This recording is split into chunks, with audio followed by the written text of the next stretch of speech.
எல்லாரும் சந்தைக்கு போகிறாங்களே, நாமளும் சந்தைக்கு போகலாம் அப்படின்னு நினச்சி சந்தைக்கு போனது ஏன்டா போகணும் அப்படின்ற மாதிரி ஒரு சூழ்நிலை ஆயிடுச்சுங்க.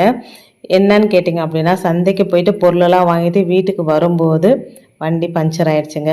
பக்கத்தில் எங்கேயுமே பஞ்சர் ஓட்டுற கடையும் இல்லையா, ஸோ வண்டியை தள்ளிக்கிட்டே வர மாதிரி ஆயிடுச்சு. வெயிட்டை தூக்கின்னு தள்ளிக்கிட்டே வர முடியலைங்க. அதுக்கப்புறம் பையன் வந்து என்னை கூப்பிட்டுட்டு வந்துட்டான். சந்தையை வந்து அந்தளவுக்கு நான் பார்த்தது கிடையாதுங்க. இப்போ தான் ஃபஸ்ட் டைம் பார்க்குறேன் அப்படின்னு கூட வச்சுக்கோங்களேன்.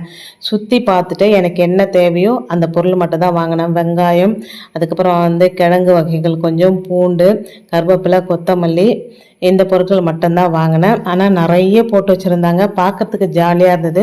அப்படியே ஒரு ரவுண்ட்ஸ் பார்த்துக்கிட்டே போனேன். என்னென்ன வாங்கிட்டு வந்தேன் அப்படின்னு பார்த்தீங்க அப்படின்னா, வெங்காயம், கேரட்டு, பீட்ரூட்டு, அதுக்கப்புறம் நாகப்பழம், முருங்கைக்காய், கருவேப்பிலை, கொத்தமல்லி, சக்கரவள்ளி கிழங்கு, கோஸு, வெங்காயம் மட்டும் 4 கிலோ வாங்கிட்டு வந்தேங்க. 4 கிலோ 100 ரூபா.